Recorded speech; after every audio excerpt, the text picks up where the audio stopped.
Hi masters, for you మీకోసం ఛానల్కి స్వాగతం సుస్వాగతం. ముందుగా మన జగద్గురువైన బ్రహ్మర్షి పితామహ పత్రిజీ గారికి, మన గురుమాతకి నా ఆత్మ ప్రణామాలు మాస్టర్స్. ఓకే మాస్టర్స్, ఈరోజు మన ఛానల్లోని స్పిరిచువల్ టాబ్లెట్స్ ఫౌండర్ అయిన జీకే డాక్టర్ గారు అందించిన 550 టాబ్లెట్లోని ఈ రోజు ఒక టాబ్లెట్ కోసం చెప్పుకుంటున్నాం మాస్టర్స్. ఈ ఆత్మజ్ఞానాన్ని అందించడానికి సీనియర్ పెరుగు మాస్టర్ అయిన శైలజ మేడం విజయవాడ నుంచి వచ్చారు. మేడం గారిని సాధారణంగా ఆహ్వానించుకుందాం. ఈ రోజు మేడం ఎంచుకున్న టాపిక్ 7 శక్తి కేంద్రాలు అనే మంచి టాపిక్ ఎంచుకున్నారు. మేడంకి వెల్కమ్ చెప్దాం మాస్టర్స్. నమస్తే మేడం, వెల్కమ్ మేడం. అందరికి థ్యాంక్ యూ సో మచ్. నాకు ఈ అవకాశం ఇచ్చినందుకు ముందు బ్రహ్మర్షి పితామహ పత్రి గారికి హృదయపూర్వక ఆత్మ ప్రణామాలు.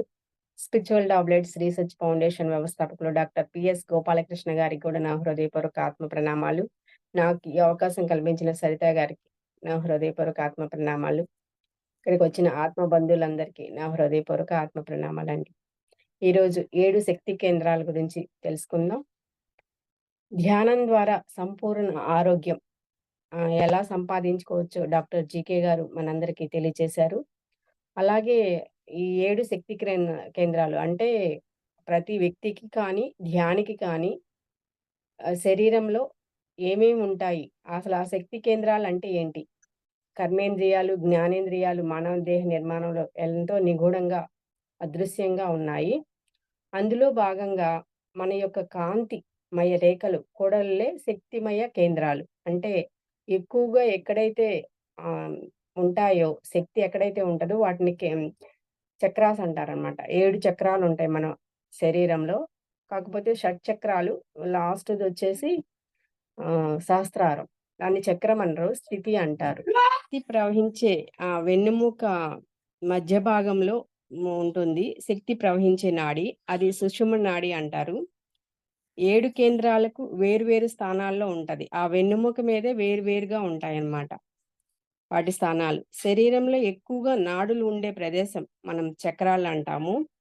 ఈ చక్రాలు మానవ శరీరంలో వేరువేరు భాగాలకి, గ్రంథులకి కలపబడి ఉంటాయన్నమాట. ఈ శరీర భాగాలన్నీ భౌతిక శరీరానికి జీవశక్తిని ఇస్తాయి, మన వ్యక్తిత్వాన్ని అభివృద్ధి చేస్తాయి.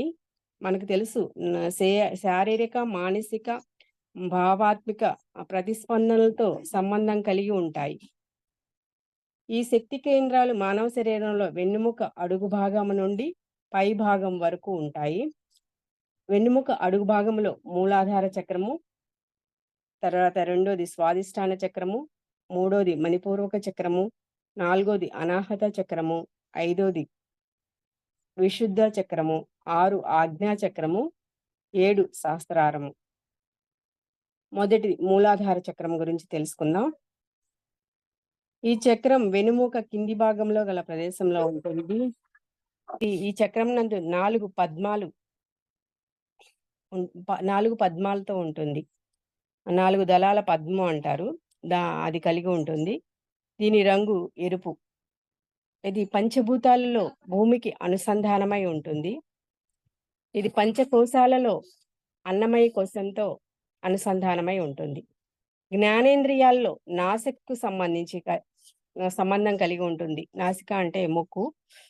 జ్ఞానేంద్రియాలలో నాసికతో సంబంధం కలిగి ఉంటుంది. ఇది అడిషనల్ గ్రంథికి అనుసంధానమై ఉంటుంది. మానవ శరీర నిర్మాణం, ఎముకలో కణాలు ఈ చక్రం కిందకు వస్తాయి. ఈ భౌతికమైన కోరికలతో ఉంటారు. ఉన్న చోటనే ఇచ్చే తత్వం, స్థిరత్వం, కోరి కష్టాలు తెచ్చుకొని ఎదుర్కోవటం, పట్టుదల దీని ముఖ్య లక్షణాలు. వచ్చిన ప్రతి అవకాశాన్ని వినియోగించుకొని ఒక చెట్టు వేర్లు ఎలా అయితే అన్ని దిశల్లో పాకి కావలసిన పోషణ గ్రహిస్తాయో ఆ విధంగా అన్ని కోణాల్లోకి వెళ్ళి నేర్చుకోవాలి. అంటే భూమిలోకి ఎలా అయితే వేర్లు వెళ్తాయో మనం కూడా అలా అన్ని కోణాల్లోకి వెళ్ళి ప్రతి చోట ప్రతి విషయాన్ని నేర్చుకోవాలి. కష్టపడే గుణం, భూమి అంటే కష్టపడే గుణం.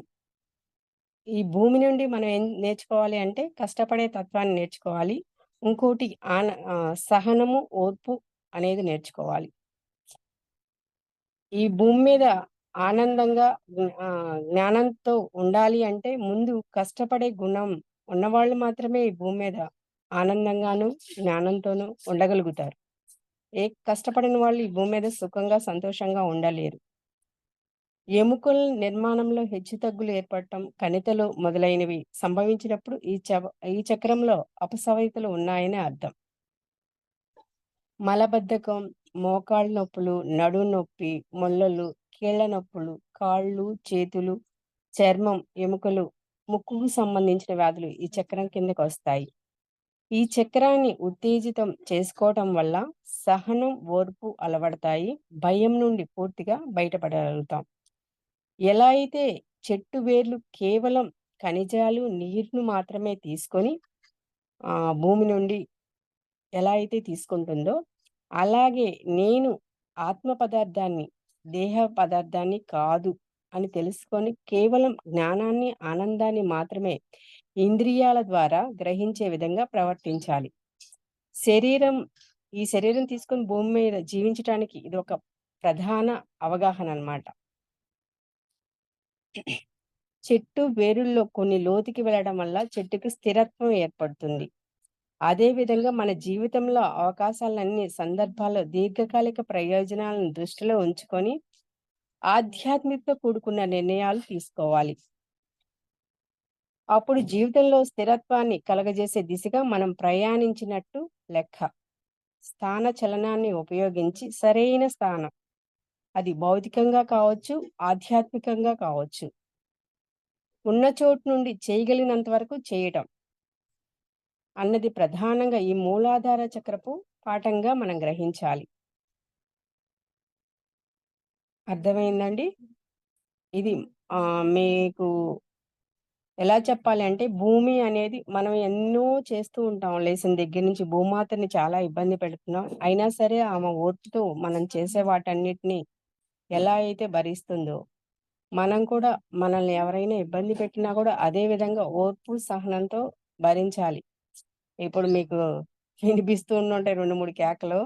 మా వాడు డాన్స్ ఏత్తన్నాడనమాట. అంటే ఇప్పుడు నేను ఓర్చుకోవాలి. నాకు కోపం వచ్చినా గానీ నేను ఇక్కడి నుంచి లెగవలేని పరిస్థితి. అంటే మనల్ని డిస్టర్బ్ చేసే వాళ్ళు ఉంటూనే ఉంటారు. వాళ్ళు ఇబ్బంది పెడుతూనే ఉంటారు. మొగుడు రూపంలోనో, కొడుకు రూపంలోనో, అత్తమామలో. మనం అక్కడ వాళ్ళ నుండి ఏం నేర్చుకోవాలి? ఓర్పు, సహనాన్ని నేర్చుకోవాలి. ఇప్పుడు నేను క్లాస్ చెప్పాలా? క్లాస్‌లోంచి ఎళ్ళాలా? ఆడు కేకలు పెడుతుంటే? అంటే నేను ఇక్కడ ఇంక నాకేదో సహనం ఉంది నేర్చుకోవాలి. కాబట్టి ఇంక నీకు నీ నుంచి కదలలేను. ఓకే. నా క్లాస్ ఇంపార్టెంట్ కాబట్టి నేను క్లాస్‌ని ఫాలో అవ్వాలి. తర్వాత వాడి సంగతి చూసుకోవాలి. ఓకే. ఇప్పుడు స్వాదిష్టాన చక్రం అండి రెండోది. ఇది పొత్తి కడుపు వెనుక భాగాన వెన్నెముక స్థానాల్లో ఉంటుంది. ఈ చక్రంలో 6 దళాల పద్మం ఉంటుంది. దీని రంగు సింధూరం అంటే ఆరెంజ్ కలర్ అన్నమాట. ఇది పంచభూతాల్లో జలతత్వానికి ప్రతీక. జలము అంటే మనం గ్లాస్‌లో పోస్తే గ్లాస్‌లాగా, బిందెలో పోస్తే బిందెలాగా అందులో ఇమిడిపోతుందన్నమాట.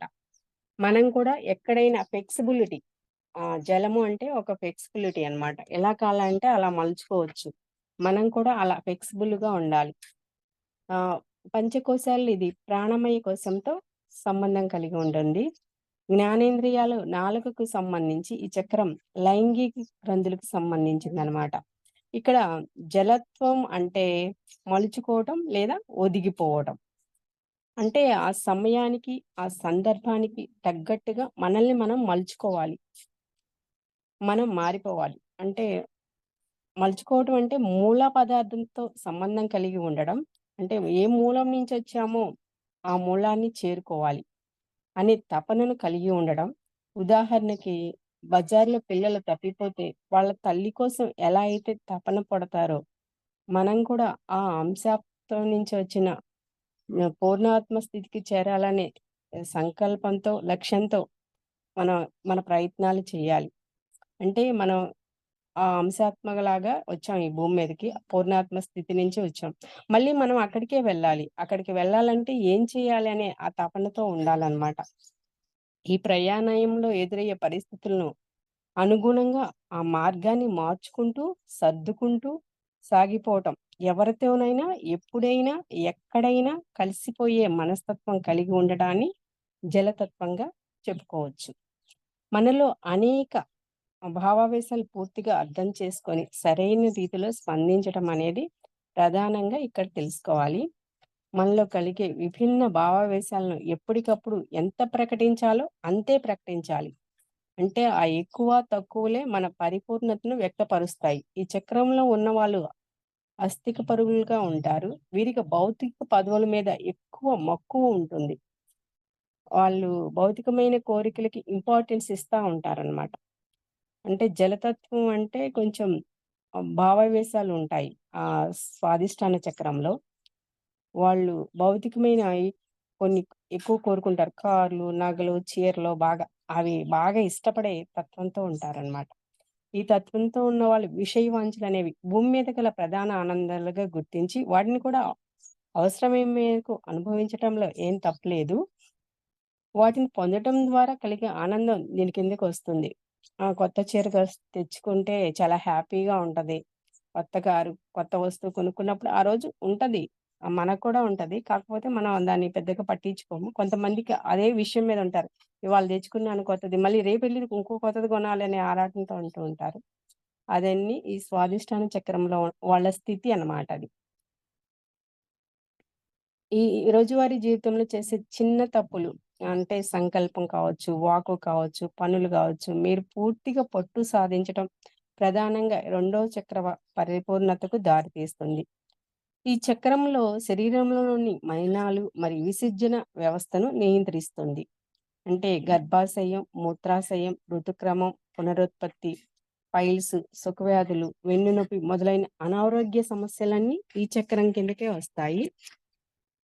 ఈ చక్రాన్ని ఉత్తేజితం చేసుకోవటం వల్ల ఎవరితోనైనా, ఎక్కడైనా, ఎలాంటి పరిస్థితుల్లో అయినా కలిసిపోయే మనస్తత్వం అలవడుతుంది. ఈ స్వాదిష్టాన చక్రం అంటే జలతత్వం గాబట్టి, జలం ఎలా అయితే ఫ్లెక్సిబుల్‌గా ఉంటుందో, మనం కూడా అలాగే ఉంటామనమాట. అది యాక్టివేట్ అయితే. డీయాక్టివేట్ అయితే ఇంకా ఇవేమి ఉండవు.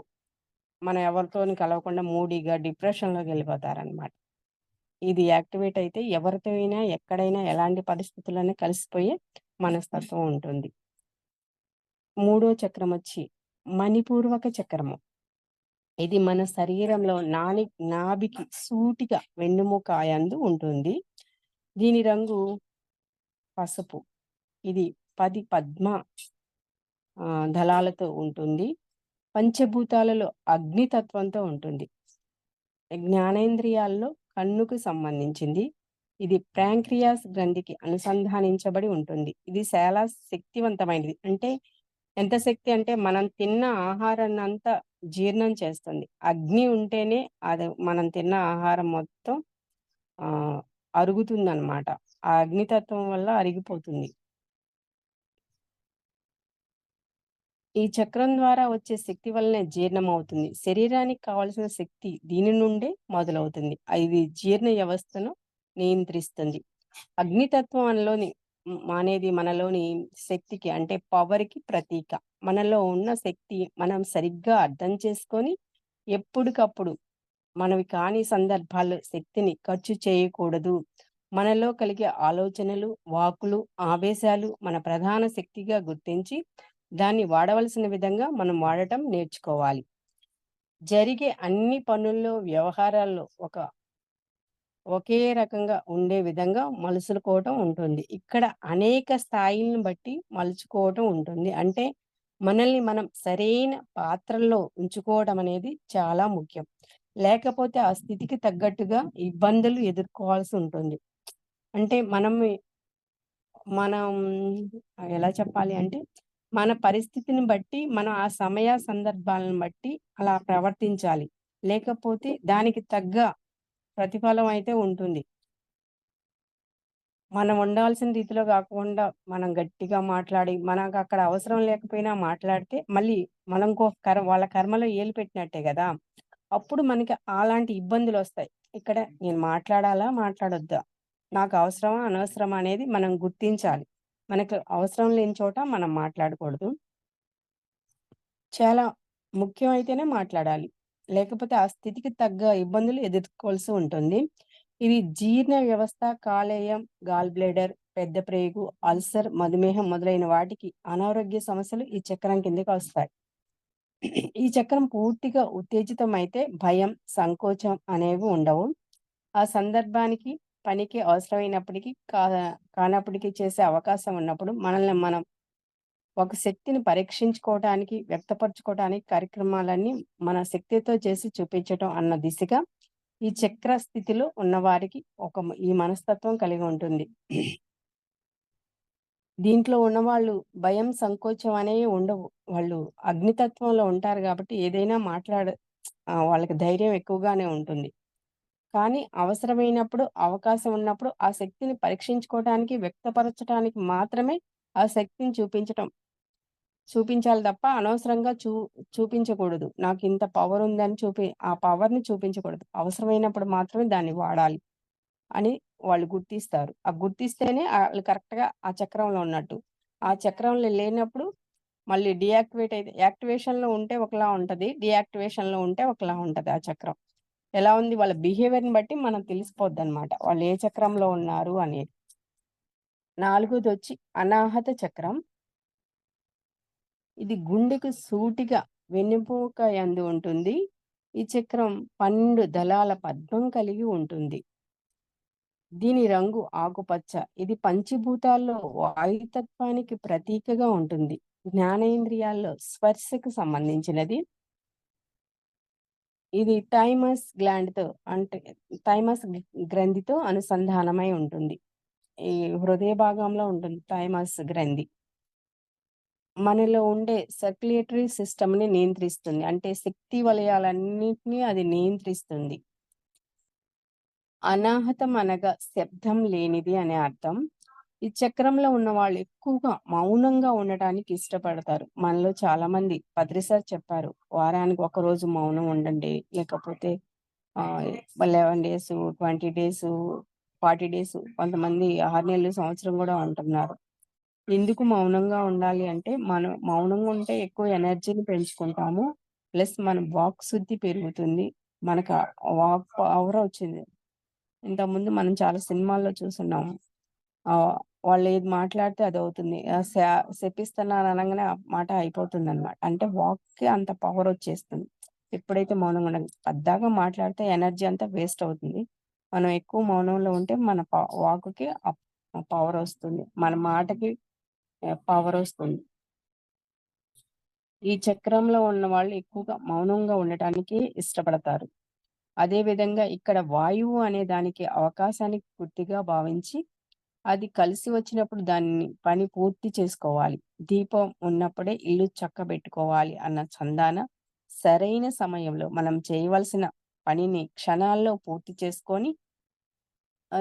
చేసుకోవడం అన్నది వాయుతత్వం యొక్క లక్షణం అన్నమాట.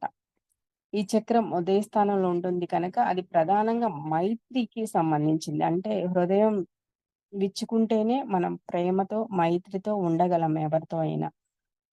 మనం ప్రేమని పంచాలి అంటే అది హృదయం విచ్చుకొని ఉండాలి. ముడుచుకొని ఉంటే మళ్ళీ మనం ఎవరితో కలవలేము. ఈ సృష్టిలో సకల జీవుల పట్ల మైత్రి, ప్రేమ కలిగి ఉండటమే విశ్వమానవ ప్రేమ. ఈ స్థాయిలో నేను అంటే వ్యక్తిగత చైతన్యమే కాక జీవకోటిలో ఉన్నదంతా నేనే. అవతల వ్యక్తిని ఆదుకోవడం నన్ను నేను ఆదుకోవడమే అని తెలుసుకోవడం. అంటే నేను ఇంకోళ్ళకి హెల్ప్ చేస్తున్నానంటే అది నాకు నేనే హెల్ప్ చేసుకుంటున్నాను అని అర్థం అన్నమాట. ఆ విషయం పూర్తిగా బోధపడుతుంది. మనలో ఉండే ప్రజ్ఞ శరీరాన్ని సరైన విధంగా ఉంచుకోవడానికి తోడ్పడుతుంది. ఇతరులను అభినందించటం, ఆప్యాయత, అనురాగాలతో దగ్గరికి తీసుకోవడం ప్రధాన లక్షణాలు. ఎ ఎవరైతే అనాహత చక్రంలో ఉన్నారో వాళ్ళంతా ప్రేమతత్వంతో ఉంటారు. ఎవరు అడిగినా హెల్ప్ చేయటానికి సిద్ధంగా ఉంటారు. అన్ని జీవుల పట్ల మైత్రి కలిగి ఉంటారు.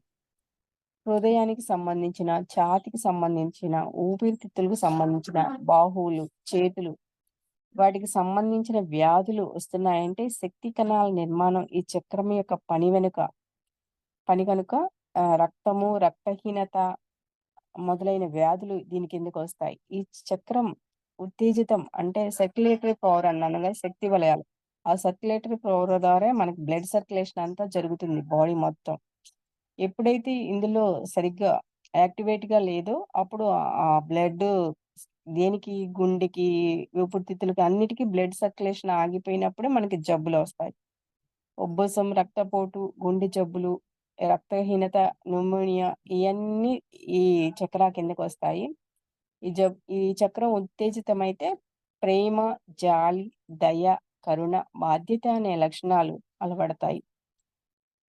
మనం ఎవరి పట్లన్నా ప్రేమగా, బాధ్యతగా ఉంటున్నాము అంటే అది అనాహత చక్రం యాక్టివేట్ అయిందని అర్థం.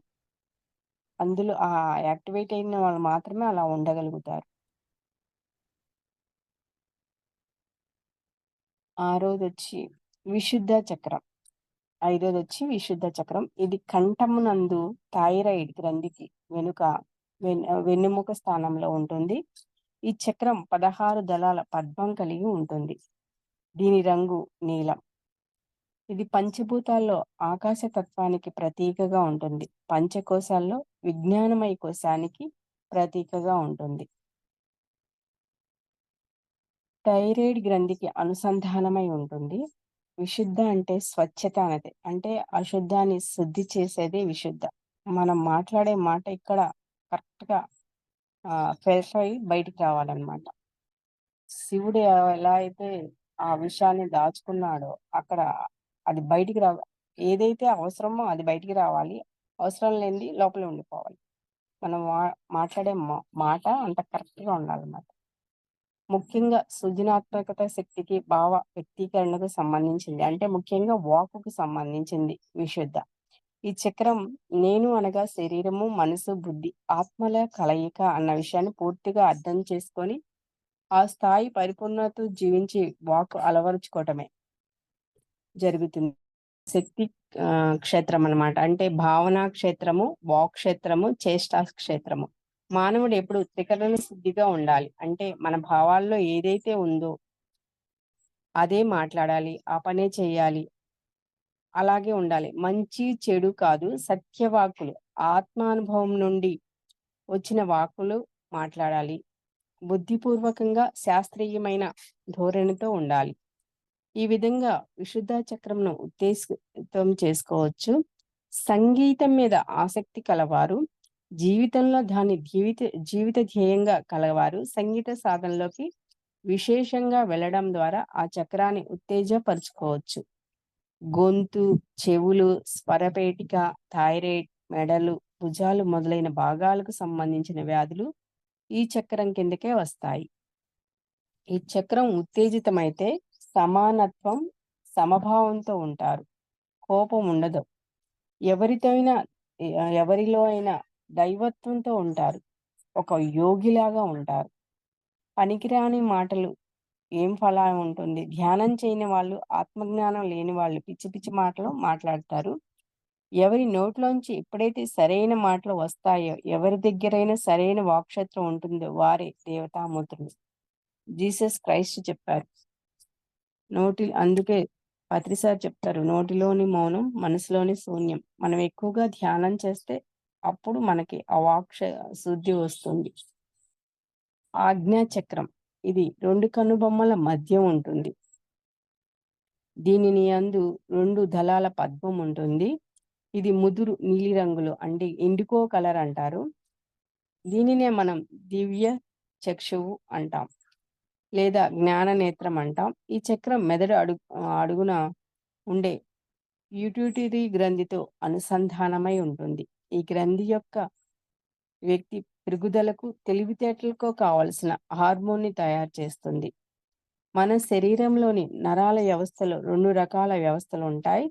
అందులో మనం ఇచ్చిన ఆజ్ఞ ప్రకారం పనిచేసే నరాలు దానంతట అవే పనిచేసి నరాల వ్యవస్థను ఇది నియంత్రిస్తుంది. అంటే బ్రీతింగ్, హార్ట్, డైజెషన్ ఇది నియంత్రిస్తుంది అన్నమాట. పీట్యూటరీ గ్రంథి ఇది జీవుల్లోని పునరుత్పత్తి చెంది ఆడ, మగ 2 ఒకటే అని ఏకత్వంలోకి వచ్చినప్పుడు మాత్రమే ఈ చక్రం దాటడం జరుగుతుంది. అంటే సృష్టిలో ద్వంద్వం అనేది లేదు, ఉన్నదంతా ఒకటే అని తెలుసుకోవటం ఈ చక్రంలో ఉన్న వారికి జ్ఞానం తాలూకు పరిపూర్ణతను ఇస్తుంది. ఆజ్ఞా చక్రం అన్నమాట ఇది. వీరు సత్యవాక్కులు మాత్రమే మాట్లాడతారు. గతంలో నేను, వర్తమానంలో నేను, భవిష్యత్తులో నేను. అంటే మీరు 'ఆదిత్య 369' సినిమా చూసుంటారు. అతను గతంలో ఉంటాడు. అంటే శ్రీకృష్ణదేవరాయల కాలానికి వెళ్తాడు. తర్వాత భవిష్యత్తులోకి వెళ్తాడు. వర్తమానంలోనే ఉంటాడు. అలాగే ఆహ్, ఈ ఎప్పుడైతే ఆజ్ఞాచక్రంలో ఉన్న వ్యక్తి కూడా గతంలోనూ ఉంటాడు, భవిష్యత్తులోనూ ఉంటాడు, వర్తమానంలోనూ ఉంటాడు. ఎక్కడ ఎంత అవసరమో అంత మేరకు ఉంటాడనమాట. మనం ఉంటే గతంలోనే ఉంటాం, లేదా అంటే భవిష్యత్తులోనే ఉంటాం. వర్తమానంలో తక్కువ ఉంటున్నాం.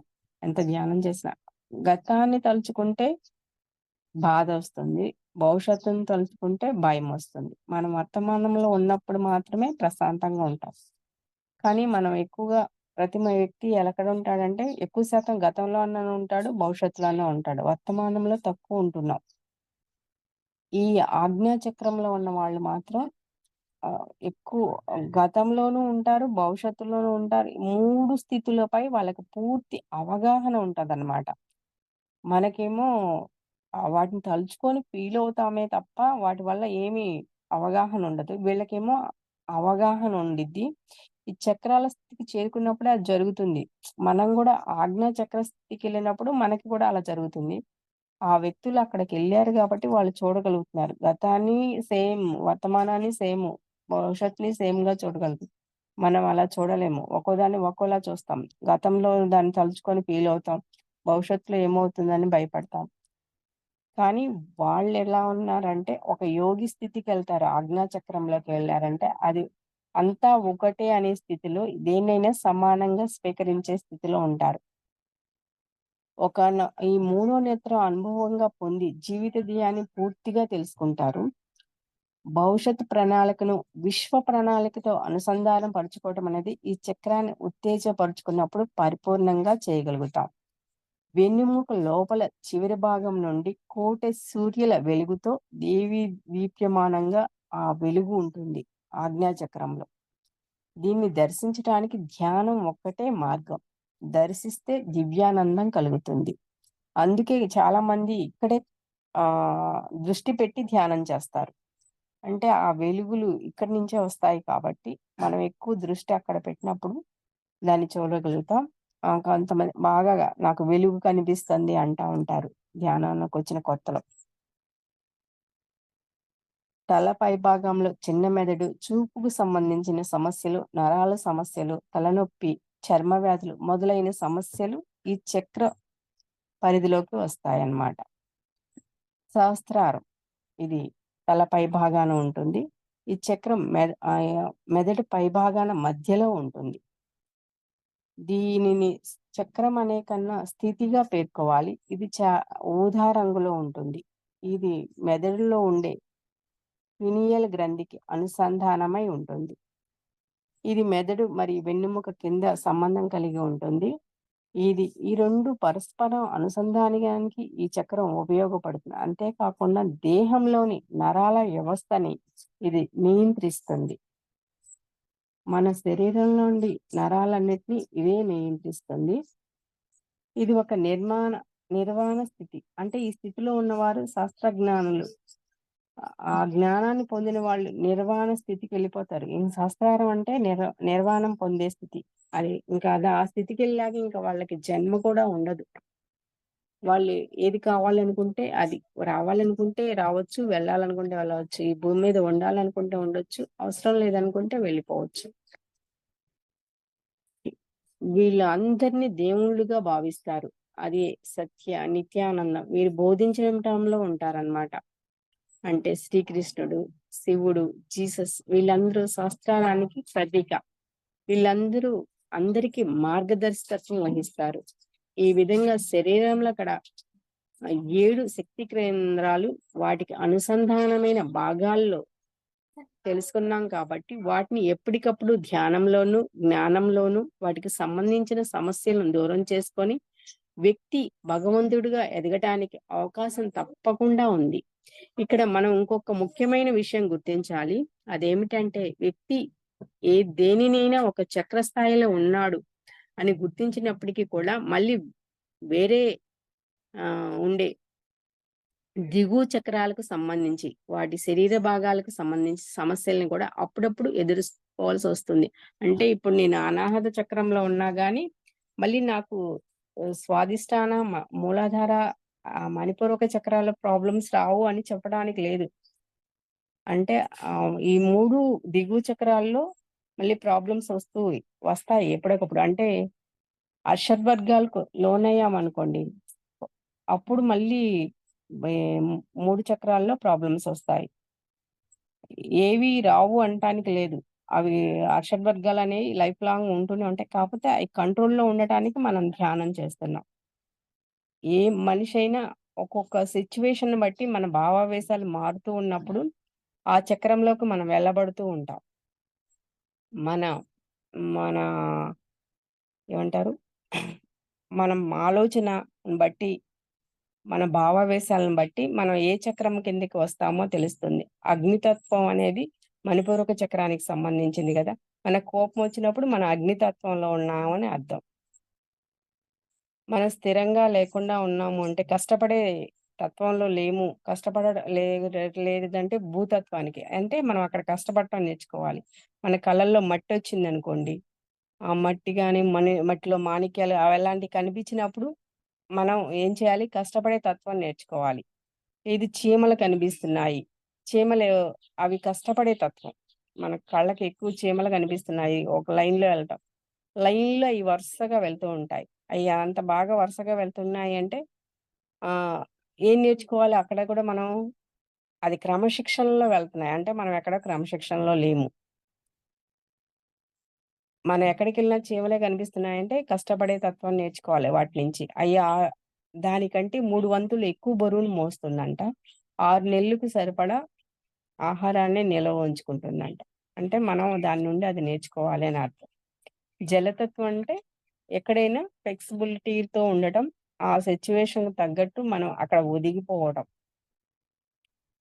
అగ్నితత్వం అంటే ఆహ్, అషడ్వర్గాలు. బాత్రూమ్సు, లిటెన్స్, కమోడ్స్ ఇవన్నీ కల్లోకి వచ్చాయంటే మనం అర్షడ్ వర్గాల్లో ఉన్నామని అర్థం. అది మణిపూరక చక్రానికి సంబంధించింది. మన గ్యాస్ట్రిక్ ప్రాబ్లమ్ వచ్చినా, షుగర్ కంప్లెయింట్లు, సరిగ్గా అరక్కపోయిన ఫుడ్డు అదంతా ఎందుకొస్తుందంటే, ఆ మణిపూరక చక్రంలో ప్రాబ్లమ్ ఉన్నప్పుడు వస్తుంది. ఆ శక్తి అక్కడ సరైన రీతిగా మనం వెళ్ళట్లేదు. అది యాక్టివేట్ అవ్వట్లేదు. మనం అక్కడ ఏది మార్చుకోవాలి? మన ఆలోచనలు ఎప్పుడైతే మార్చుకుంటామో అది కరెక్ట్‌గా అవుతుంది.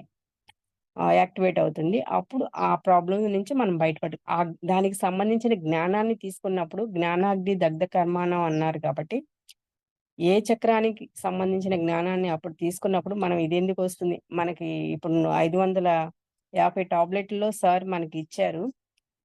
దానికి సంబంధించిన జ్ఞానాన్ని తీసుకున్నప్పుడు ఆ చక్ర యాక్టివేట్ అవుతుందనేది మనకి ఈజీగా ఇప్పుడు తెలిసిపోయింది. ఏ టాబ్లెట్ ఏసుకోవాలో మనం ఆ టాబ్లెట్ వేసుకోవటమే. ఉదాహరణకు చక్రాన్ని తత్వాన్ని అలవరుచుకొని పూర్తిగా ఆ చక్రాన్ని దాటం అవసరం. అదంటే మనం దాటాము అనుకున్నా గాని మళ్ళీ ఎప్పుడో ఒకప్పుడు డామ్ అని కింద పడతాం. మళ్ళీ మళ్ళీ మనకి తెలియాలి. మనం ఎక్కడున్నాము, మళ్ళీ కిందకొచ్చామేమో అని మళ్ళీ మనల్ని మనం మార్చుకొని, మన ఆలోచనని మార్చుకుంటే మళ్ళీ పైకెళ్ళిపోతామనమాట. అంటే నేను పైనున్నాను గదా! కిందకి రాను అనటానికి లేదు. అంటే మనిషి ఒక్కో సిట్యుయేషన్‌లో ఆహ్, కోపం వస్తుంది, బాధొస్తుంది. అప్పుడు మళ్ళీ డల్ అయిపోతాం గదా! మళ్ళీ మనల్ని యాక్టివేట్ చేసుకోండి. మూలాధార చక్రాల్లో ఉంటాము. ఒక్కొక్క టైంలో స్వాదిష్టాన చక్రంలో ఉంటాం. ఒక్కో టైంలో మణిపూరక చక్రంలో అన్ని ప్లేసుల్లోకి మనం మారుతూనే ఉంటాము. మ అప్పుడు మనం చెక్ చేసుకోవాలి. ఎక్కడున్నాం మనము అనేది.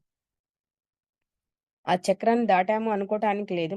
వేరు వేరు స్థానాల్లో ఉన్నప్పుడు కూడా ఆ పని చేయటానికి మళ్ళీ మూలాధార చక్రాలు ఏవైతే ఉన్నాయో అంటే కష్టపడే తత్వము, సహనము, ఓపిక, నిర్భయం వీటన్నిటిలో ఏదో ఒకటి మళ్ళీ నేర్చుకోవడానికి, ఆచరించటానికి ఆహ్, వస్తుంది ఆ సిట్యుయేషను. మళ్ళీ దాన్ని అక్కడ నేర్చుకోవాల్సిందే. లేకపోతే మూలాధార చక్రం భాగాలకు సంబంధించి సమస్యలు, అనారోగ్యాలు ఎదుర్కోవాల్సి ఉంటుంది. ఈ విధంగా అన్ని చక్రాలకు సంబంధించి ఉంటుందనమాట. ఒక మూలాధారానికే కాదు ప్రతి ఒక్క చక్రానికి ఇది ఆహ్, సంబంధించిందనమాట. ఇదే ప్రాబ్లమ్ అన్ని చక్రాలకి వర్తిస్తుంది. ఇంకా బాగా అర్థం కావటానికి ఒక ఉదాహరణ ఏంటంటే, విద్యార్థి ఉన్నాడు. ఇప్పుడు 10th క్లాస్ ఎగ్జామ్ రాశాడు. ఫస్ట్ క్లాస్‌లో పాస్ అయ్యాడు. నెక్స్ట్ ఇంటర్‌లో కూడా మళ్ళీ తన ఎగ్జామ్ రాయాలి. మళ్ళీ క్లాస్ తెచ్చుకోవాలి. మళ్ళీ డిగ్రీలోనూ అదే ఎగ్జామ్ రాయాలి. పీజీకి అదే ఎగ్జాము. ప్రతిసారి ఉంటది. అలాగే మూలాధారంలోను, స్వాధిష్టానంలోను, మణిపూర్వకం. అంటే ఈళ్ళు ఎగ్జామ్ రాసి ఎలా అయితే ఫస్ట్ మార్కులు తెచ్చుకున్నారో, మనం కూడా చక్రాస్ దాటుకుంటూ మళ్ళీ, మళ్ళీ వచ్చినా గాని మనం దాటుతూనే ఉండాలి. ఇక్కడ ఎగ్జామ్ రాసాను గానని 10th క్లాస్ పాస్ అయ్యాను గదని మళ్ళీ ఇంటర్‌లో ఎగ్జామ్ రాయకపోతే ఫెయిల్ అవుతాడు గదా! అలాగే ఇది కూడా అన్నమాట. కష్టపడి మనం ఆ సిట్యుయేషన్‌ని దాటాల్సిందే. అదే విధంగా నిత్య జీవితంలో చేసే వివిధ రకాల పనులను కూడా నేర్చుకునే విషయంలో ఒక్కోసారి తెలుసుకున్నాం, నేర్చుకున్నాం అని కాకుండా ఎప్పటికప్పుడు మనం ఉన్న పరిస్థితులకు, అవసరాలకు అనుగుణంగా ఆ జ్ఞానాన్ని తీసుకొని వాటి యొక్క లక్షణాలతో ముందుకు వెళ్ళడం అనేది చేస్తున్నప్పుడు ఎల్లప్పుడూ ఆనందంగా, ఆరోగ్యంగా ఉండగలుగుతాం.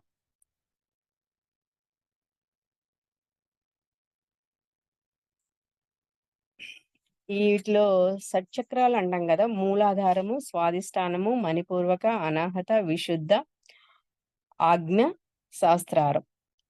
శాస్త్రారం వచ్చేసరికి స్థితి. ఈ 6 షట్చక్రాలు. ఈ నాడి బ్రహ్మరంధ్రం నుండి కిందకు ఉంటుందన్నమాట. వెన్నెముకలో ఉన్న ఆహ్, భాగంలో ఉంటాయి. ఇది తెలుసుకున్నాము. ఇయండి 7 శక్తి కేంద్రాలు. Thank you madam. నాకు ఈ అవకాశం ఇచ్చినందుకు. Thank you madam. Thank you so much madam. For you మీకోసం మన ఛానల్కి వచ్చి ఎంతో గొప్ప ఆత్మజ్ఞానాన్ని అందించారు మేడం. Thank you madam.